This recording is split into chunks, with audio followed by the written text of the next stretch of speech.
Hey guys, it's Tony. We just crossed that $150 right here. I told you guys last time that there's this huge gap between $211 and around 157, 154 bucks. We just crossed that gap. It hasn't been filled yet. I do know that more than likely we are headed back all the way up to $211 because we need to fully cross that gap. After 211, I don't know what's gonna happen. We can either keep going or we can just moonshot all the way down.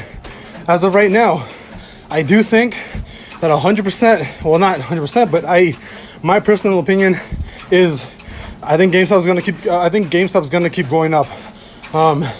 There's no doubt about it, at least in my head. I do think that right now it's starting to fill that gap. I do think that the next important stop for this gap to be filled is $211 to 12, and then from there, I think there's too much hype, there's too much momentum in GameStop, too much volume right now for it to stop. So I do think that we are more than likely headed all the way back up to maybe 500 bucks. I don't know if I'm gonna be playing this at all, to be honest, unless it drops a little bit more, which I doubt that it's gonna drop. And I also need to see if there's another gap that gets filled between like 90 bucks and where we are now.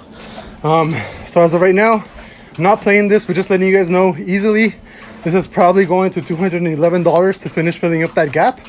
And then after 211, if there's enough hype, enough momentum, there's a big chance that we're gonna go back to all-time highs. I'll see you guys later.